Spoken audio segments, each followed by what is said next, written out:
ఎక్కువ చెప్పను.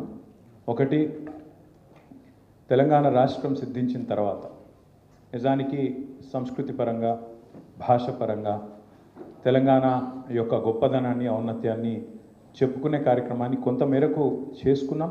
అందులో సఫలం కూడా అయినాం. ఒక బతుకమ్మ పండుగను కానీ, బోనాల పండుగను కానీ రాష్ట్ర పండుగగా అధికారికంగా జరుపుకున్నాం. తెలంగాణ యొక్క సంస్కృతిని, తెలంగాణ యొక్క ఔన్నత్యాన్ని, తెలంగాణ భాష ఔన్నత్యాన్ని, యాస ఔన్నత్యాన్ని మన సిలబస్లో పెట్టుకున్న తెలంగాణ మహనీయుల చరిత్రను నిక్షిప్తం చేసే ప్రయత్నం చేసిన. అదే మాదిరిగా మన విశ్వవిద్యాలయాలకి తెలంగాణలోని గొప్ప గొప్ప నాయకులు,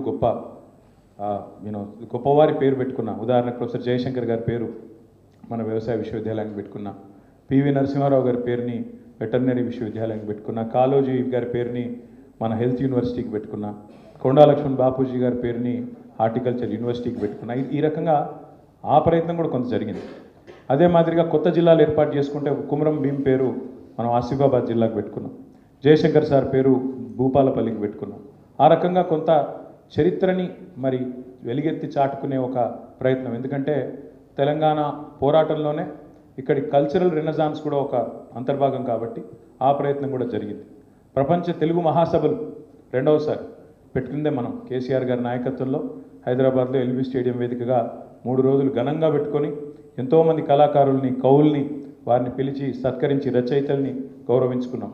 సాంస్కృతిక సారథి పెట్టి ఆ సారథికి మరి ఒక అద్భుతంగా ధూమ్ధాం వ్యవస్థాపకుడుగా ఉన్న బాలకిషన్ గారిని దానికి చైర్మన్గా పెట్టి క్యాబినెట్ ర్యాంక్ ఇచ్చి అందులో దాదాపు ఒక 500 మంది కవులు, కళాకారులకు ప్రభుత్వ కొలువులు ఇచ్చి వారిని కూడా బ్రహ్మాండంగా తెలంగాణ చరిత్రను ముందుకు తీసుకొని పోయే క్రమంలో వారికి కూడా ఒక అవకాశం ఇచ్చింది కేసీఆర్ గారి నాయకత్వం. అదే మాదిరిగా తెలంగాణలో ప్రాజెక్టులు కట్టుకుంటే ఏ ప్రాజెక్టుకు ఆ ప్రాజెక్టుకు ఆయా ప్రాంతంలో ఉండే మరి దేవుళ్ళ పేర్లు, కొండపోచమ్మ సాగర్ అని పెట్టుకున్నా, కొమరవెల్లి మల్లన్న సాగర్ అని పెట్టుకున్నా, రంగనాయక సాగర్ అని పెట్టుకున్నా, రాజరాజేశ్వర సాగర్ అని పెట్టుకున్నా. ఆ రకంగా మీరు చూసినట్టయితే సీతారామ ప్రాజెక్టు కానీ, అదే మాదిరిగా సమ్మక్క సారక్క బ్యారేజ్ కానీ, లక్ష్మీ బ్యారేజీ, సరస్వతి బ్యారేజీ, పార్వతీ బ్యారేజీ, ఈ రకంగా దేవుళ్ళ పేర్లతో ఎన్నడూ మనం మన పార్టీ నాయకుల పేర్లు పెట్టుకునే ప్రయత్నం చేయలేదు. మన వాళ్ళ పేర్లు పెట్టుకునే ప్రయత్నం, మన డబ్బా మనమే కొట్టుకునే ప్రయత్నం చేయలేదు. స్వోత్కర్షకు ఎన్నడూ ప్రయత్నం చేయలేదు. ఈ ప్రాంతం శాశ్వతం. ఎందుకంటే కేసీఆర్ గారు మాకు నేర్పిన సిద్ధాంతం ఒకటే, అధికారం శాశ్వతం కాదు, అధికారం శాశ్వతం కాదు, కానీ తెలంగాణ శాశ్వతం, తెలంగాణ చరిత్ర శాశ్వతం, తెలంగాణ యొక్క గొప్పదనం శాశ్వతంగా నిలవాలన్న ఒక ఆలోచనతోనే ఈ ప్రయత్నం చేసినాం తప్ప ఎన్నడూ కేసీఆర్ గారి పేరు పెట్టి ఒక కార్యక్రమం చేయాలనో, కేసీఆర్ గారి పేరు మీద ఇంకోటి చేయాలన్న ప్రయత్నం మేము ఎన్నడూ కూడా చేయలేదు. ఆయన ఇష్టం కూడా లేకున్నా కొన్నిసార్లు బలవంతంగా మేము పెట్టినాం. కేసీఆర్ కిట్ అని పెట్టింది ఆనాడు అక్కడ ఉన్న మంత్రివర్గంలో మేము కొట్లాడి పెట్టాం తప్ప సార్ వద్దన్నాడు. వద్దు నా పేరు ఎందుకని చెప్పి వారించినా కూడా వినకుండా కొన్ని ప్రయత్నాలు మేము చేసినాం తప్ప ఎన్నడూ కేసీఆర్ గారు తన కోసం, తన కీర్తి కండుచి కోసం, తనకేదో కావాలనే ఆలోచన మాత్రం ఎన్నడూ చేయలేదు. కాళోజీ కళాక్షేత్రం అని వరంగల్లో కట్టినా దాని తదుపరి ఇతర జిల్లాలకు కూడా కళాభారతి పేరిట నల్గొండలో కానీ, నిజామాబాద్లో కానీ కవులకు, కళాకారులకు, రచయితలకు, సాహితీవేత్తలకు పెద్దపీట వేయాలన్న ప్రయత్నం కేసీఆర్ గారు చాలా బలంగా చేసినారు. అదే మాదిరిగా గ్రంథాలయ సంస్థ అధ్యక్షుడిగా శ్రీధర్ గారు కూడా చాలా పెద్ద ఎత్తున ప్రయత్నం చేసినారు.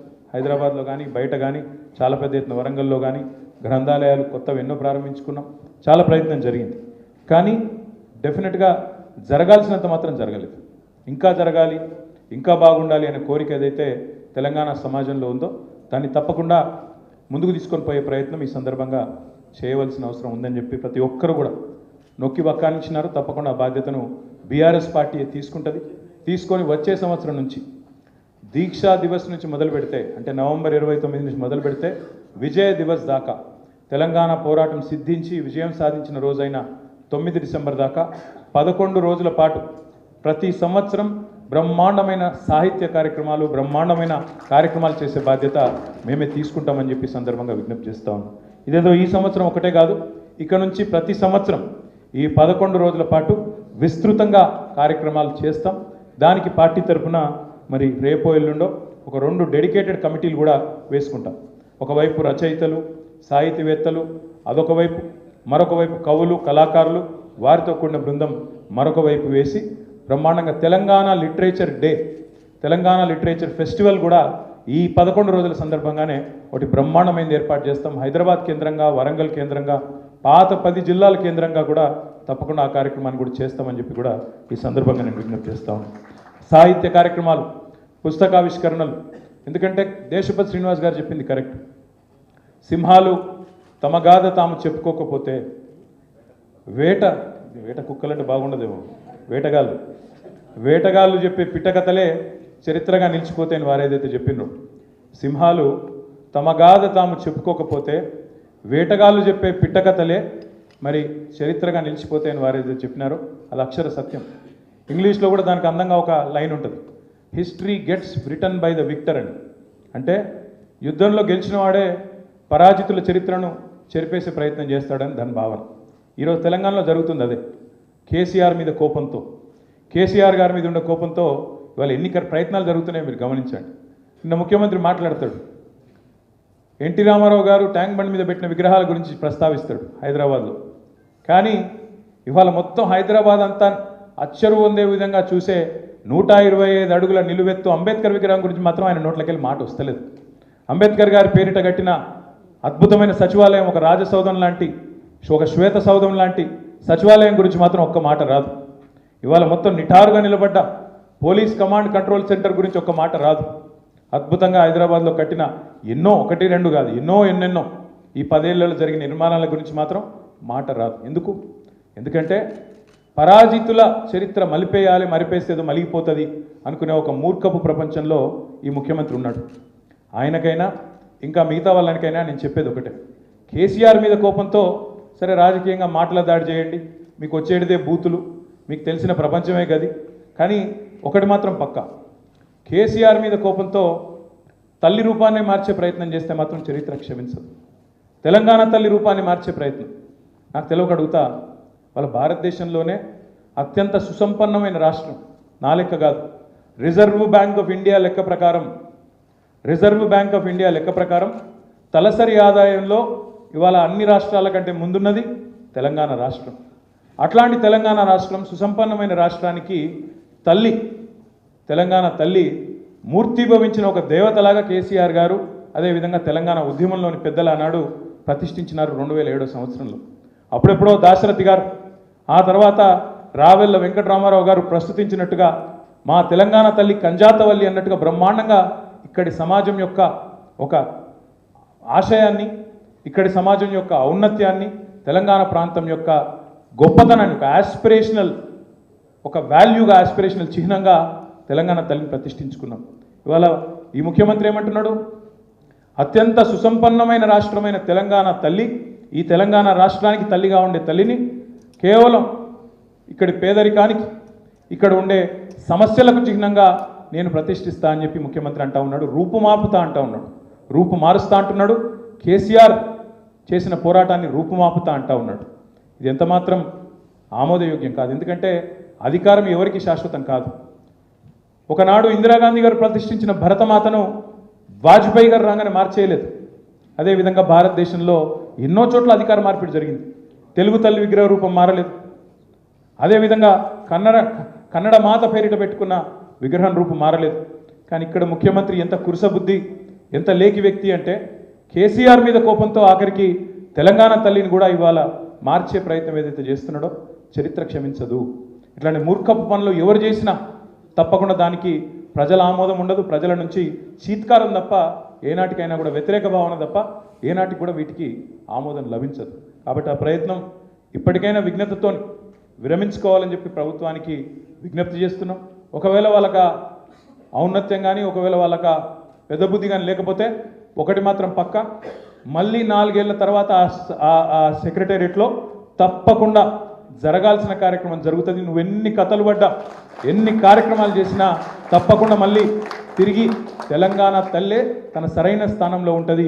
ఇలా నువ్వు రాహుల్ గాంధీ తండ్రిని ఎక్కడైతే పెట్టినావో అక్కడ ఖచ్చితంగా తెలంగాణ తల్లి నిటారుగా నిలబడుతుంది, నిన్ను చూస్తూనే ఉంటుందని చెప్పే మాట కూడా ముఖ్యమంత్రికి నేను చెప్తా ఉన్నాను. ఎన్నన్నా చేసుకో, అధికారం నీకున్నది కాబట్టి ఏదో 4 రోజులు సాయుధ బలగాల నడుమ నీ నాటకాలు కొంత సాగుతాయి కొంతకాలం, కానీ ఎల్లకాలం మాత్రం సాగవు. ఇది పక్క. రెండవ మాట, పుస్తకాలు 1 కాదు 2 కాదు, వేలు రావాలి, వేలు రావాలని చెప్పి మిత్రులందరూ కోరినారు. మీ అందరికి నేను ఇచ్చే మాట ఏమంటే ఆ బాధ్యత స్వయంగా నేను తీసుకొని వచ్చే సంవత్సరం నుంచి వేల పుస్తకాలు ఎవరైతే అజ్ఞాత సూర్యులు ఉన్నారో తెలంగాణలో తప్పకుండా వారిని వెలుగులోకి తీసుకొచ్చే బాధ్యత కూడా నేను ఈ పార్టీ తరఫున తీసుకుంటా అని చెప్పి కూడా నేను విజ్ఞప్తి చేస్తా ఉన్నాను. ఎందుకంటే ఈ మాట బాధతోనే చెప్తా ఉన్నా. కొంత ఆ మధ్యన ఒక మిత్రుడు డిఎంకే మాజీ శాసనసభ్యుడు హైదరాబాద్కి వచ్చిండు, శేఖర్ అని, సిఆర్ శేఖర్ ఆయన పేరు. వస్తే ఏదో మర్యాద కర్టసీకి నన్ను కలవడానికి వచ్చిండు. వచ్చిన తర్వాత ఏదో పిచ్చాపాటి మాట్లాడుతున్నావు, రాగానే అన్న మీకు పుస్తకాలు తెచ్చినా అన్నాడు. ఏంటి అని చూస్తే ఒకటి బాబాసాహెబ్ అంబేద్కర్ గారిది, ఇంకొకటి మహాత్మా గాంధీ గారి యొక్క మరి జీవితానికి సంబంధించి 2 పుస్తకాలు తెచ్చి నా చేతిలో పెట్టిండు, ఫోటో దిగిండు. దిగినాక కూర్చున్న తర్వాత మరి పుస్తకాలు ఎందుకు తెచ్చినావు బ్రదర్ అని నేను అడిగాను. అన్న మాకు ఒక అలవాటు, మా పార్టీలో ఎవరిని కలిసినా పెద్దలను కలిస్తే ముఖ్యంగా మేము మా పార్టీ యొక్క ఐడియాలజీకి సంబంధించిన పుస్తకాలు, ద్రవిడియన్ ఫిలాసఫీ, ఐడియాలజీ, పెరియార్ నుంచి మొదలు పెడితే తమిళ కల్చరు, వాటికి సంబంధించిన పుస్తకాలు మేము బహుమతిగా ఇస్తూ ఉంటామన్నా. హైదరాబాద్ రాగానే మిమ్మల్ని కలవాలనుకున్నప్పుడు నేను కూడా పోయి హిమాలయ బుక్ డిపో పోయినా మీ దగ్గరకు వచ్చేటప్పుడు, మరి తెలంగాణ చరిత్రకు సంబంధించిన ఏమైనా ముఖ్యమైన పుస్తకాలు ఏమైనా దొరుకుతాయేమని చెప్పి దేవులాడినా. దురదృష్టవశాత్తు అక్కడ దొరకలేదన్నా. అందుకే దొరికిన 2 మంచి పుస్తకాలు తెచ్చి మీకు ఇచ్చిన అన్నాడు. ఎక్కడో గుండె చిన్నగా ఆయన కావాలని ఇన్సల్ట్ చేసినట్టు కాకపోయినా ఎక్కడో కొద్ది గాయమైనట్టు అనిపించింది. అయ్యో మనం ఈ పని చేసి ఉండాల్సిందేమో, ఇంకా విస్తృతం చేసి ఉండాల్సిందేమో అనే మాట అనిపించిన మాట వాస్తవం. ఎక్కడో కొద్దిగా మనసు చూక్కుమన్నది. అందుకే దాని ఆధారంగానే చెప్తా ఉన్నా. తప్పకుండా ఇందాక పెద్దలందరూ చెప్పినట్టుగా ఇంకా చాలామంది పుస్తకాలు, ఇవాళ కేవలం మీరు చూసింది కొన్ని మాత్రమే. ఎందుకంటే ఒక మంచి కార్యక్రమం చేయాలని చెప్పి గౌరీశంకర్ గారు సంకల్పించగానే తప్పకుండా చేద్దాం అనుకొని మరి ఈరోజు పరిమితమైన స్థాయిలో మాత్రమే చేసినాం. ఇంకా చాలామంది పెద్దలు రావాల్సి ఉండే, సమయాభావం వల్ల వాళ్ళకి సమాచార లోపం వల్ల కూడా కొంతవరకు రాలేకపోవచ్చు. వచ్చే సంవత్సరం మరి చాలా పెద్ద ఎత్తున బ్రహ్మాండంగా ఈ కార్యక్రమాన్ని చేయడమే కాకుండా వేల పుస్తకాలు, దానికి పార్టీ నుంచే 2 కమిటీలు కూడా వేస్తాం. ఒకటి రచయితలు కళాకారులకు సంబంధించి మరి ఏమే చరిత్రను ఏ రకంగా బయటికి తీసుకొని రావాలి, దానికి అయ్యే ఖర్చు ఎంత, దానికి ఏర్పాటు చేయాల్సిన ఏర్పాట్లు ఏంటి, వీటన్నిటికీ సంబంధించి ఒక బృందం. అదేవిధంగా కవులు కళాకారులు, తెలంగాణ ఉద్యమంలో ప్రతి మాట ఒక తూట, ప్రతి పాట ఒక శతఘ్నిలాగా పేలింది, ఒక ఫిరంగిలాగా పేలింది. అట్లాంటి పాటలు, అట్లాంటి కళాకారులు, వాళ్ళ అద్భుతమైన టాలెంట్ భవిష్యత్తుకు కూడా వినబడాలి, భవిష్యత్తులో కూడా వినబడుతూనే ఉండాలి. కాబట్టి తప్పకుండా దానికి సంబంధించి కూడా ఒక కమిటీ వేయబోతా ఉన్నాం. ఇక దాంతోపాటు చెప్పాలంటే చాలా చెప్పొచ్చు, కానీ చివరిగా ఒక్క మాట మాత్రం చెప్పి నేను ముగిస్తాను. ప్రొఫెసర్ జయశంకర్ గారు ఎప్పుడు అనేది, తెలంగాణ ఉద్యమానికి 3 పార్శ్వాలు ఉన్నాయి. ఒకటి సెన్సిటైజేషన్, అంటే భావజాల వ్యాప్తి. ఎప్పటికప్పుడు చర్చ జరగాలి. ప్రభుత్వాలు తమ మాట తప్పినప్పుడు, తాము ఇచ్చిన హామీలు విస్మరించినప్పుడు, ప్రజలను మోసం చేస్తున్నప్పుడు ఎప్పటికప్పుడు ప్రజలకు చైతన్యవంతం చేయాల్సిన బాధ్యత ఇటు మీడియాది కానీ, ప్రతిపక్షంగా మాది కానీ, ప్రజా సంఘాలది కానీ, పౌర హక్కుల మరి పోరాటాలు చేసేవాళ్ళు కానీ అందరి మీద కూడా ఉంటుంది. సెన్సిటైజేషన్ అనేది నిరంతరం జరగాల్సిన ప్రక్రియ. 365 రోజులు 24 గంటలు ఏ రూపంలో అయినా, మీడియా రూపంలో, సోషల్ మీడియా రూపంలో, పాటల రూపంలో, మరి అదేవిధంగా సినిమాల రూపంలో, నవలల రూపంలో రకరకాలుగా జరగాల్సిన కార్యక్రమం. రెండవది యాజిటేషన్, ఆందోళన పదం. ఆందోళన పదం ఎప్పుడు అవసరమైనప్పుడు, సందర్భం వచ్చినప్పుడు. మన లగచర్లో వచ్చింది, ఈ అదానీ గారి విషయమే వచ్చింది. అదే మాదిరిగా ఇంకా చాలా విషయాల్లో ఇప్పుడు గురుకుల బాట నడుస్తున్నది. అట్లా సందర్భం వచ్చినప్పుడు ప్రజల దృష్టికి సమస్య యొక్క తీవ్రతను తీసుకొని పోవాల్సిన సందర్భం ఏర్పడ్డప్పుడు ఔచిత్యాన్ని బట్టి ఆ రోజు ఆందోళన పదంలో కూడా పోవడానికి వెనుకాడవద్దు. ఎప్పటికప్పుడు ఆందోళన పదంలో కూడా సందర్భాన్ని బట్టి పోవాలి. ఇక మూడవది డెమోక్రటైజేషన్, అంటే అల్టిమేట్గా ప్రజాస్వామ్యంలో మరి తలరాత రాసేది ఎన్నికలు, అల్టిమేట్గా ప్రజలే రాస్తారు. ఆ ఎన్నికల్లో వారే కీలక భూమిక. కాబట్టి ఆ ఎన్నికల్లో పాల్గొనడం ద్వారా ప్రజాస్వామికంగానే మన యొక్క డిమాండ్ను, మన యొక్క హక్కులను నెరవేర్చుకోవాలి అనే మాట జయశంకర్ గారు ఎప్పుడు చెప్తూ ఉండేది.